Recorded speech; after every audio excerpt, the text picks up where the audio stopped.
할렐루야. 우리 옆에 상에서 사랑합니다. 축복합니다. 할렐루야. 살아계신 하나님의 이름만 찬양합니다. 오늘 이 말씀을 함께 나눌 때 인간의 말로 듣지 아니하고 하나님께서 우리에게 주시는 거룩한 은혜가 저와 여러분 안에 흘러가기를 주의 이름으로 축복합니다.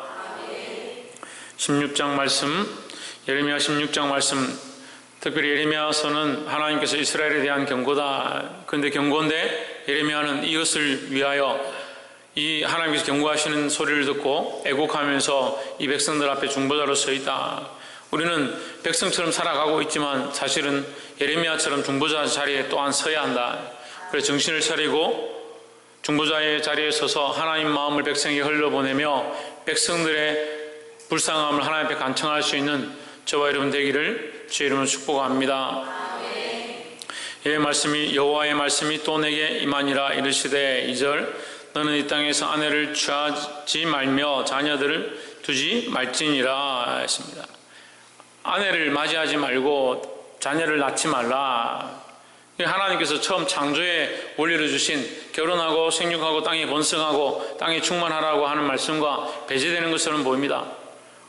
왜 하나님께서 하지 말라고 하느냐? 우리가 이걸 잘 알아야 되는데 하나님께서 우리에게 복과 은혜를 주시고 자녀를 허락하시고 우리 인생에 많은 것들로 부욕해 하셨습니다. 그런데 그 주신 것들을 악한 것들로 쓰고 하나님의 진리와 하나님 뜻에서 벗어나게 하고 있다.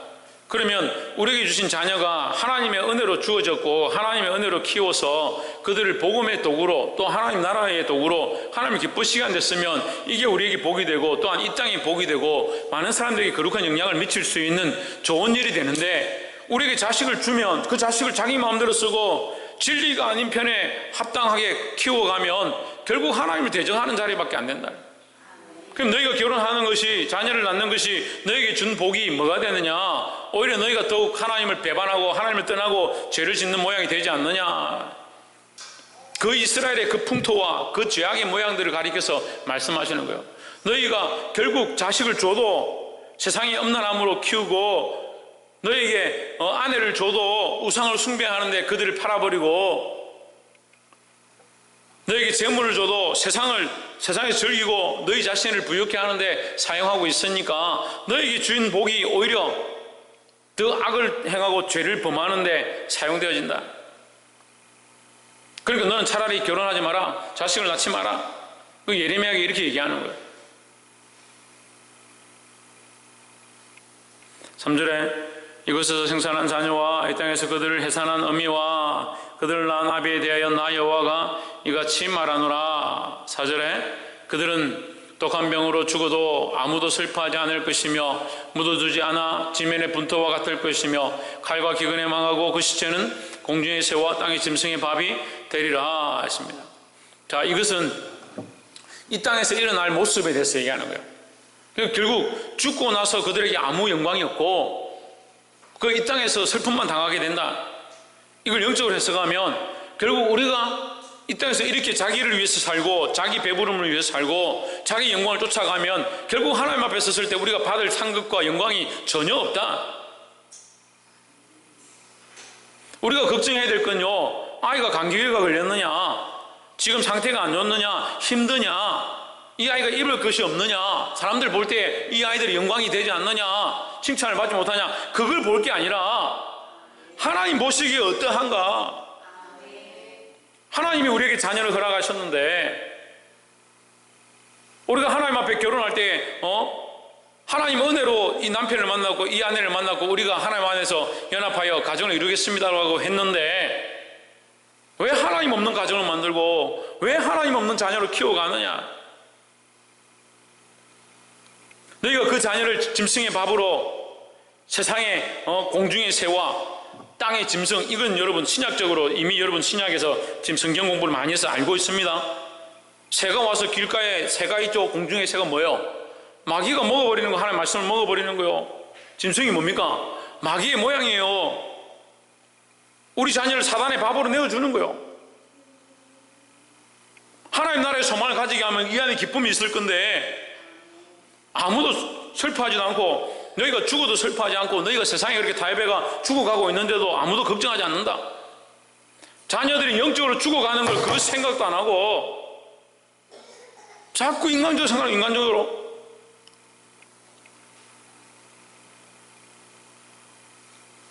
우리 영이 살아야 되는 거예요. 영이 살아야 되는 거예요. 여러분 자신이 영이 살아서 하나님 뜻을 보기 시작하고요. 여러분에게 주신 자녀들과 더 나아가서 내게 맡겨진 영혼들 영적으로 봐요. 영적으로. 그들이 세상의 칼에 기근에 공중의 새에 땅의 짐승의 밥이 되는가, 그것을 두려워하고 하나님 앞으로 돌리고 하나님 앞으로 돌아오게 하고 하나님 말씀 앞에 서게 하는 거, 그것을 우리가 해야 되는 거예요. 이 책임이 누구에게 있느냐? 이 책임이 누구에게 있느냐? 내게 맡겨준 생명들에 대한 책임이 누구에게 있느냐? 우리 각자에게 있는 거예요.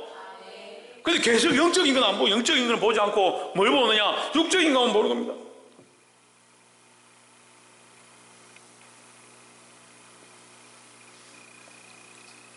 이 소망 없는 세상에 소망을 두지 말고 영적인 눈을 밝히 떠서 하나님께서 주신 축복을 잘 사용하시기를 주의 이름으로 축원합니다. 두 번째로 8절에 너는 잔치집에 들어가서 그들과 함께 앉아 먹거나 마시지 말라. 자, 8절에 나와 있는 이 말씀은요, 그냥 8절을 읽으면 이해가 안 돼요. 잔치집에 들어가서 그들과 함께 앉아 먹거나 마시지 말라. 그런데 우리가 앞에서 본 말씀들을 연결해서 보면 이렇게 해석할 수 있어요. 제가 앞에서 본 말씀을 얘기해 줄게요. 선지자들이 너에게 이르기를, 백성들에게 이르기를, 괜찮다, 평안하다, 아무 문제가 없을 것이다, 너에게 화가 이르지 않을 것이다 라고 하는 그런 소리를 믿지 마라, 그렇게 말했습니다. 무슨 말입니까? 문제가 없다, 평안하다, 괜찮을 것이다. 세상은 우리에게 그렇게 얘기하는 거예요. 괜찮습니다, 여러분, 살만한 세상입니다. 충분히 우리가 이렇게 하고도 얼마든지 천국 갑니다. 그렇게 한다고 뭐 특별하게 그렇게 할 필요가 뭐 있습니까? 왜 큰 사랑 교회만 그렇게 유별스럽게 사람들을 그렇게 쥐어짭니까? 박한준 목사님은 왜 성도들 가만 내버려 두지 않고 왜 그렇게 닥달을 합니까? 내 말씀은 우리에게 그렇게 얘기하는 거예요. 분명히 예레미야서에 말씀합니다. 근데 괜찮다, 평안하다, 아무 문제가 없을 것이다 하는 그런 거짓된 선지자들의 말을 듣지 말아야 했습니다. 근데 여러분, 내심 그걸 듣고 싶잖아요. 내심 그걸 듣고 싶은 거요. 속으로는 그걸 듣고 싶은 거요. 겉으로는 아멘 하면서 속으로는 좀 좋은 말 해주시고 평안한 말 해주시고 듣고 싶은 말 하면 좀 어떻느냐, 좀 축복의 말 해주면 어떻느냐 생각하는 거예요. 그건 제가 할 게 아니에요. 그것 또한 하게 하실 때 내가 하는 거고요. 너는 잔치집에 들어가서 그들과 함께 앉아 먹거나 마시지 말라. 이 세상의 평온함과 이 세상의 즐거움에, 이 세상의 향락에 너희 몸을 팔지 마라 하는 거죠. 9절에 만군의 여호와 이스라엘 하나님이 이같이 말하노라. 보라, 기뻐하는 소리와 즐거워하는 소리와 신랑의 소리와 신부의 소리를 내가 내 목전 내 시대 이곳에서 끊어지게 하리라 하십니다. 그러니까 하나님께서 끊겠다. 즐거워하는 소리, 신랑의 소리, 신부의 소리. 그러니까 결혼하는 잔치만큼 기쁜 때가 어디 있습니까? 그런데 그걸 끊어지게 하겠다. 왜? 너희가 신랑과 신부를 주고 자식을 주니까 그걸 사랑해서 세상을 자꾸 한다. 정신을 차려야 된다는 거예요. 첫 번째 뭐라고요?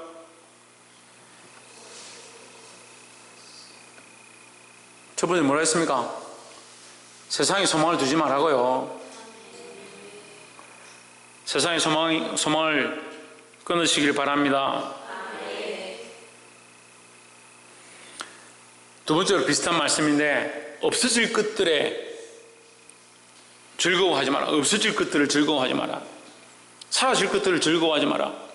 잠시 있다가 없어질 것에 거기에 우리 기쁨을 두지 마라 하는 거예요.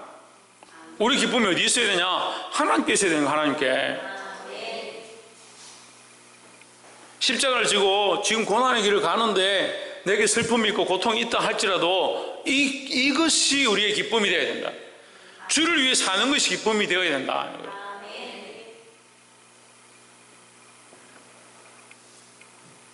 운동 좋아하는 친구들이 있는데 운동을 하는데 어제 내가 한 아이하고 얘기를 좀 나눠보니까 자기가 재밌어서 하고 있는 그 운동은 좋다. 그 새로운 운동을 이걸 해봐라. 똑같이 이것도 하다 보면 재밌다. 네가 실력이 늘면 이것도 즐거울 거다. 그거 힘들어서 어려워서 못한다고. 근데 하면 될 건데 하는 과정이 힘들다는 거예요. 하는 과정이 어려워서 힘들어서 하기 싫다. 그럼 결국 그 운동을 할 수가 없는 거죠. 우리 마찬가지예요. 우리가 하나님 나라의 소망을 가지고 있다면, 하나님 위해 살기 원한다면 힘든 과정들이 있게 돼 있고 그 힘든 과정들을 소망으로 붙잡고 있는 거예요. 지금 기쁨이 있어서 그 소망을 붙잡는 게 아니라 하나님께서 주실 것들을 기대하고 믿음으로 나아가는 거예요. 그런데요, 우리에게 이 은혜에 대한 플러스가 있는 거예요. 이미 하나님께서 우리에게 주신 은혜가 있습니다. 우리 안에 이미 하나님께서 우리에게 기쁨을 허락하셨고요, 이미 하나님께서 우리가 하나님 앞에 나아갈 때 그 은혜로 갚으신 것들이 있습니다. 그러한 증거가 있습니다. 우리 성도들 다 가정마다 제가 볼 때요, 하나님께서 주신 은혜의 증거들이 있어요. 그 기쁨의 모양들이 있다고요. 근데 그건 자꾸 잊어버리고요, 뒤에 것은 잊어버리고 앞에 있는 푯대를 향해 달려가야 되는데 거꾸로 푯대를 잊어버리고 뒤에 것, 세상의 것을 자꾸 쫓아가는 거예요. 이 시대, 끊어질 시대, 없어질 세대, 세상에 없어질 즐거움, 그것을 기뻐하지 말고 하나님께 소망을 두어야 한다. 보게 되기를 주의 이름으로 축복합니다. 하나님께 기쁨과 소망을 두시는 저와 여러분 되시기를 주의 이름으로 축원합니다. 마지막 세 번째로 11절에 너는 그들에게 대답하기를 여호와께서 말씀하시되, 말씀을 듣다가 왜 자꾸 끊어요?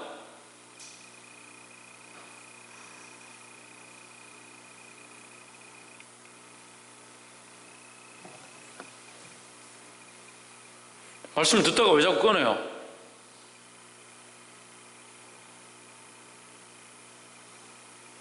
말씀을 듣는데 이해가 안 돼요? 무슨 말 하는지? 말씀을 듣는데 알겠는데 이거 그만했으면 좋겠다, 여기까지만 했으면 좋겠다, 어떻게 그렇게 살겠노? 딱 이걸 끊어버리는 거예요. 뭐예요 지금?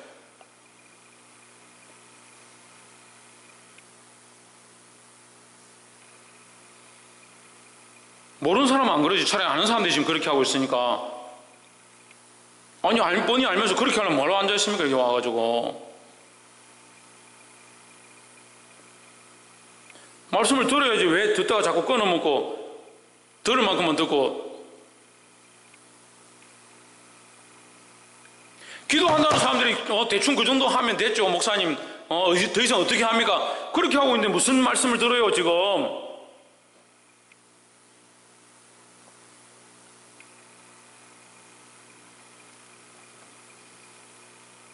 자기가 하나님 돼가지고 말씀을 무슨 요리하는 것도 아니고 필요한 만큼만 들으려고. 그리고 계속 그 모양 그 꼴이고 계속 그 자리 있는 거, 그 자리.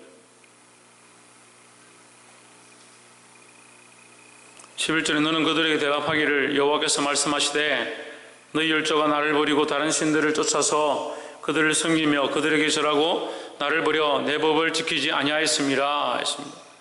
하나님께서 이스라엘 심판하시는 이유가 뭐냐? 하나님 이렇게 하지 마십시오. 우리의 즐거움을 빼앗지 마십시오. 우리에게 결혼해가 자녀를 낳지 말라고 하지 마십시오. 이 자녀들이 얼마나 불쌍합니까? 이들을 불쌍히 여겨주시고 이들에게 소망을 주십시오. 이렇게 하니까 뭐라고 하냐면 하나님께서 너희가 나를 버리고 다른 신을 섬겼다. 너희가 떠난 것이다. 내가 너희를 떠난 것이 아니다. 여러분 이 말씀 얼마나 무서운지 몰라요. 하나님 떠나지 않았다는 거예요 지금. 12절에 너희가 너희 열조보다 더욱 악을 행하였도다. 보라 너희가 자기 악한 마음의 강팍함을 따라 행하고 나를 청종치 아니하였으므로 너희가 나를 듣지 않고 내 말을 순종하지 않고 너희 스스로 돌이켜서 떠났다. 떠났는데 하나님께서 지금 어떠한 것들 말씀하시냐. 13절에 내가 너희를 이 땅에서 쫓아내어 너희와 너희 조상들을 알지 못하던 땅에 이르게 할 것이라. 너희가 거기서 주야로 다른 신들을 섬기리니 이는 내가 너희에게 은혜를 베풀지 아니함이라 하셨다 하라 했습니다. 여러분, 이 말씀이 정말 무서운 말씀이에요. 이거 여러분이 이해를 못할 건데 제가 쉽게 말해줄게요. 너희가 스스로 버린 그 은혜 다시 돌이키려고 해도 되지 않는다. 너희가 스스로 버린 기도 다시 회복하려고 해도 회복이 안 된다. 너희 스스로 그 신앙을 배반한 거 너희 스스로 다시 돌아오려고 해도 잘 안 될 것이다.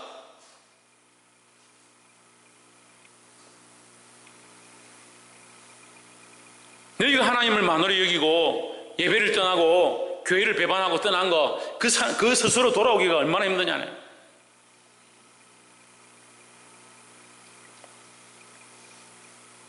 가장 비참한 심판의 모습 가운데 하나예요.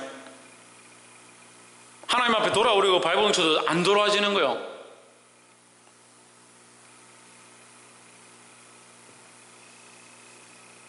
여러분 주변에 많이 있습니다. 많은 증거들이 있습니다. 그런데 여러분 자신들은 그렇게 살려고 합니까? 많은 사람들이 기도를 버리고 예배를 버리고 더 나아가서 하나님과의 관계를 버리고 더 나아가서 교회를 버리고 세상으로 가버려서 하나님의 은혜로부터 멀어져 있는 것들을 보면서 그들이 돌아오려고 발버둥 쳐도 못 돌아와요. 그게 자기들 마음대로 되는 게 아니에요. 그런 것을 뻔히 보면서도 자식들이 원하는 대로 사람들이 원하는 대로 우리의 즐거움을 따라 세상의 이쁨을 따라 그렇게 살려고 하는 거예요.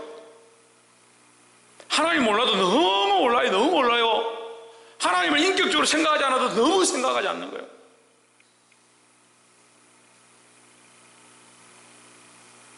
이거 하나님께서 끊으신 게 아니고요. 너희가 방탕에 방임해서 스스로 버리고 그냥 거기 있다.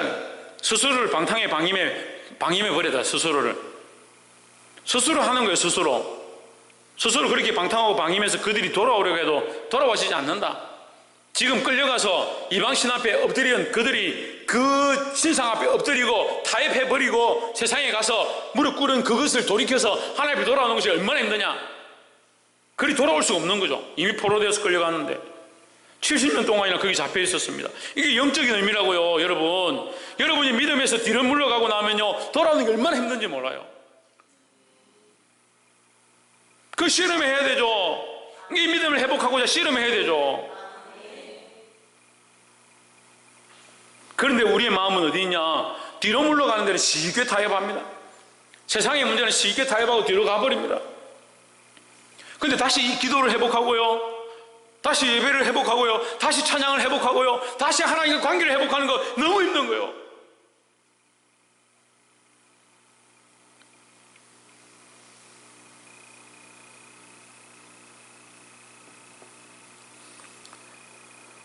정신을 차리시기를 주의 이름으로 축복합니다. 하지만 하나님께서는 15절에 이스라엘 자손을 북방 땅과 그 쫓겨났던 모든 나라에서 인도하여 내신 여호와께서 살아계심을 두고 맹세하리라. 내가 그들을 그들의 조상들에게 준 그들의 땅으로 인도하여 드리리라 하십니다. 하나님께서는 결국 우리를 구원하여 주실 것이다. 그 정신을 차리고 우리가 돌아와야 된다는 거예요. 우리가 하려고 하지 아니하고 우리가 몸부림치지 않고 하나님께 엎드리지 않으면 어떻게 이것이 회복되겠느냐. 하나님 마음은 우리를 향하고 있고 우리를 회복하기 원하신다고요. 우리가 이것을 선택해야 되는 거예요. 세상의 소망을 버리고요, 세상의 즐거움을 끊어버리고요, 나의 생각으로 예배하고 나의 생각으로 찬양하고 나의 생각대로 살아왔던 인생의 목적을 바꾸기 시작해야 됩니다. 하나님 우리를 결국 인도하기 원하신다는 거예요. 말씀을 맺겠습니다. 사랑하는 성도 여러분, 우리가 너무나도 우리 생각대로 살아왔고 우리 생각대로 결정하고 선택했던 것들, 지금 이 순간에도 우리가 듣고 들려지고 깨닫는다면 이것을 하나님 앞에 내려놓기 시작해야 됩니다. 하나님께 맡기기 시작해야 됩니다. 하나님이 인도해달라고 하나님을 붙잡기 시작해야 된다는 거예요.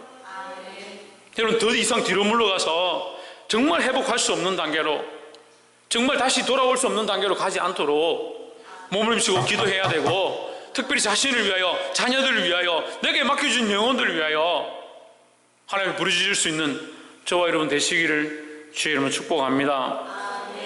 기도하겠습니다.